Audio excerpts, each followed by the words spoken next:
அவன் போக சொல்லி சொல்லி இப்படியே நடந்து போன போது அங்கே இடையில மங்கும் மல்ல வச்சு எங்கட தம்பின்ற மனசையும் வந்தவா ஒரு வீட்டுக்கு கொண்டு அவங்க இன்னொரு பிள்ளையாங்க எடுத்து போட்டு உள்ளுடுப்பெல்லாம் கையில் விழுந்து அனுப்பி விட்டா. நாங்கள் அது அதுகளில் அள்ளி வச்சு விழுந்தாருகளை தூக்கி இதான் நண்டு கையில் போய் எல்லாரும் காட் பண்ணி வந்தேன். எங்கள் சின்ன பிள்ளை கடைசி பிள்ளை இன்னும் 1.5 வயது பாருங்க. நடமுடமா கொண்டு சித்திரவதை செய்து இருத்தி எழுப்பி கோயிலுக்கு சேர்த்துக்க கொண்டு வச்சு எங்களுக்கு யாரா கூட போற மட்டும் சரி எல்லாரும் நாங்கள் அழுதுக்குள்ளறி ஒரு மாதிரி முகாமுக்கு போயிட்டோம். கேரள அவசிய மையம் எந்தவிதமான பிரச்சனைகள் இருந்தாலும் 24 மணி நேரத்தில் தீர்வு கிடைக்கும். தொடர்புக்கு 9908165856. 1990ஆம் ஆண்டு ஆவணி மாதம் 25ஆம் தேதி மண்டதி முற்றார் இராணுவம் ஆக்கி வச்ச போது நாங்கள் கடற்கரையிலேருந்து எங்களுக்கு சேச்சு தூரம் கடற்கரையிலேருந்து ஓடி வரும்போது சின்ன பிள்ளைகளோடு இடையில 3 இதாலும் தாக்குனவை, கடலாலும் தரையாலும் மேலாலும். அந்த தாக்குதல் தாங்கிலாம் நாங்கள் இடையில ஒரு பங்கருக்குள்ளே இருந்துட்டோம். பங்கரில் இருந்து கொண்டு நாங்கள் இருக்க அப்படியே சண்டை நடக்குது. நாங்கள் வெளியில் வர பயத்தில் வெளியில் வரையில சின்ன பிள்ளைகளோட அதுக்கு பிறகு நாங்கள் எழும்பி அவங்க எல்லாம் முட்டா பிடிச்சிட்டாங்க. பிடிச்ச பிறகு நாங்கள் எழும்பி ஒரு பொழுது வட்டிட்டுக்குள்ளதான் எழும்பி முன்னுக்கு ஒரு வீடு இருந்தது, கோயிலுக்கு போகமான்ட்டு வெளிக்கிற வீடு ஒன்று இருந்தது. அதுக்குள்ளே இருந்துட்டோம். சுற்றி பெற ஆமி ஒரே வெடிச்சத்தங்களாக்கு நாங்கள் பயத்தில் அப்படியே இருந்துட்டோம். ஏன்னா கணவர் நானும் என்ற தம்பி என்ற பிள்ளைகள் எல்லாம் இந்த பக்கத்து வீட்டுக்கார அம்மா இந்த சொன்னவங்களுக்கு சொன்ன அம்மா எல்லாரும் இருந்தோம். அதுக்கு பிறகு நாங்கள் கோயிலுக்கு போய் வெளிக்கிடுவோம்ட்டு தாண்டா வெளிக்கிடையெல்லாம் போயிட்டுது. அந்த கட்டத்தில் இரவு முடிஞ்சு விடியுது. விடிய 6 மணிக்கு எங்களை நாங்கள் இந்த வீடு எல்லாம் வந்து தேடி பார்த்து எங்களை பிடிச்சி ஒரு பக்கமாக விட்டுவிட்டு அவியல் என்ற கணவரையும் என்ற தம்பியையும் முடித்து கொண்டு கையில் போனவங்க போய் அங்கால மாமா வீட்டு கோடி பின் பக்கத்தில் வச்சு அடித்து ஆய்க்கின பண்ணி சித்திரவதை செய்து கோயிலுக்கு நடமுடமா கொண்டு சித்திரவதை செய்து இருத்தி எழுப்பி கோயிலுக்கு சேர்த்துக்க கொண்டு வச்சு எங்களுக்கு யாரா எங்க சின்ன பிள்ளை கடைசி பிள்ளை இன்னும் 1.5 வயது பாருங்க. பிள்ளைகளுக்கு குடிப்பட்டதுனால அது தாக்கி பிடிக்க பெரியவன் வரண்டாப்பில் பெரியவனை கேட்டு நாங்கள் கேம்பு கொண்டு எங்களை விடு நாங்கள் இந்த இதுக்கே அவன் போக சொல்லி இப்படியே நடந்து போன போது அங்கே இடையில மங்கும் மல்ல வச்சு எங்கட தம்பின்ற மனசையும் வந்தவா ஒரு வீட்டுக்கு கொண்டு அவங்க இன்னொரு பிள்ளையாங்க எடுத்து போட்டு உள்ளுடுப்பெல்லாம் கையில் விழுந்து அனுப்பி விட்டா. நாங்கள் அது அதுகளில் அள்ளி வச்சு விழுந்தாருகளை தூக்கி இதான் நண்டு கையில் போய் எல்லாரும் காட் பண்ணி வந்தேன். கூட போகிற மட்டும் சரி எல்லாரும் நாங்கள் அழுதுக்குள்ளறி ஒரு மாதிரி முகாமுக்கு போயிட்டோம். அதுக்கப்புறம் அப்படியே நாங்கள் நம்பேந்து இப்படியே பிறகு நாங்கள் இங்கே மண்டதியில் வந்தபோது சொன்னாங்க எங்களோட உறவுகள்லாம் பிடிச்சி வச்சவங்க.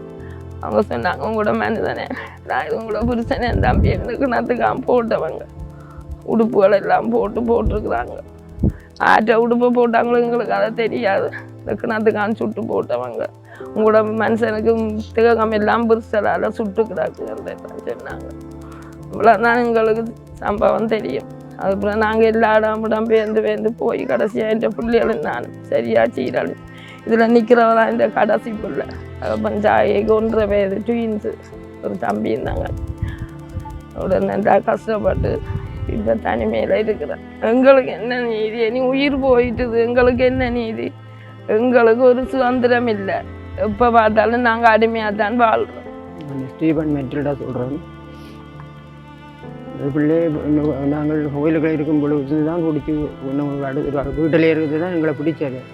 பிடிச்சி அந்த இடத்துல இருந்து தகப்பன் போய் காலில் விழுந்து கும்பிட்டு மண்டாடி கேட்டது, இந்த மகனை விழுங்க பொம்பளை பிள்ளை கொண்டு தான் அவரை விழுங்கன்னு சொல்லி கேட்க அவரை காலால் உதஞ்சி அவரை கொடுத்து தள்ளி அவரை விழுந்து எழும்பி தான் பிறகு எங்களோட வந்து நின்றார்.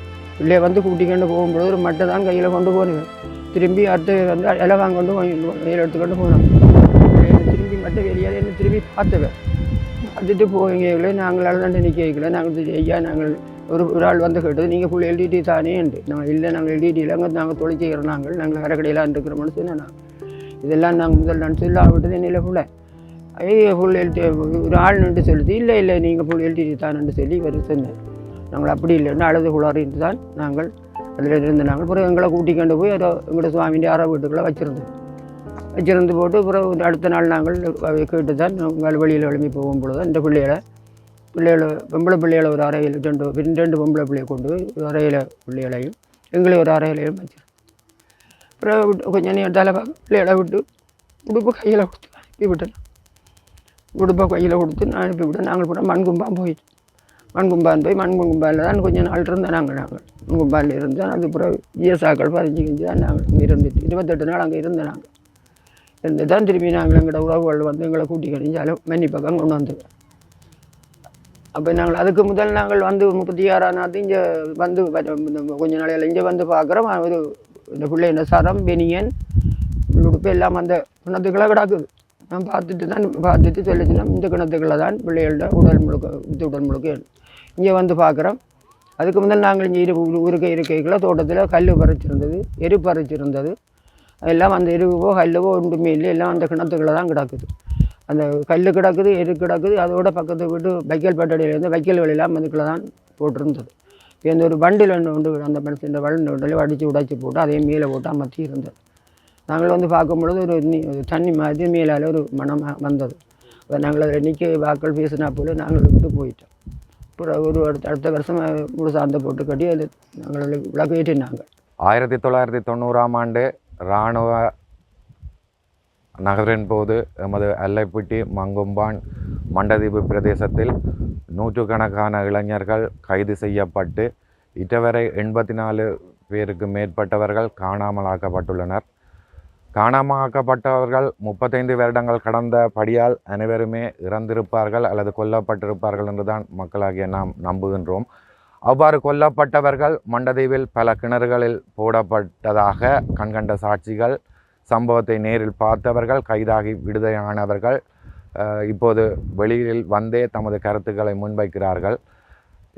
செம்மணி புதைக்குழி அகலப்பட்டு அதற்கான விசாரணைகள் ஆரம்பிக்கப்பட்டிருக்கிறது மாதிரி எமது தாயகமான தீவகத்திலும் இடம்பெற்ற இனப்படுகொலையும் இந்த மனித புதைக்குழிகளும் அகலப்பட்டு நீதியான விசாரணை மேற்கொள்ளப்பட வேண்டும் என்று 20ஆம் தேதி வேலணை பிரதேச சபை அமர்வில் ஒரு பிரேரணை ஒன்றை கொண்டந்தேன். அதற்கு சகல உறுப்பினர்களும் ஆதரவு தந்து ஏகமனதாக அந்த பிரேரணை தீர்மானமாக நிறைவேற்றப்பட்டது. இன்றைய 35வது ஆண்டு நிறைவு தினத்தையும் இதே இடத்தில் நாங்கள் நினைவு கூர்ந்துள்ளோம். அடுத்தது சட்ட நடவடிக்கை மேற்கொண்டு இந்த புதைக்குழி அகலப்பட வேண்டும். புதைக்குழியிலிருந்து எடுக்கப்படும் சடலங்களுக்கு நீதியான விசாரணை மேற்கொள்ளப்பட வேண்டும் என்று இந்த இடத்தில் கோரி நிற்கின்றேன். கேரளா வசிய மையம் எந்தவிதமான பிரச்சனைகள் இருந்தாலும் 24 மணி நேரத்தில் தீர்வு கிடைக்கும். தொடர்புக்கு 9908165856.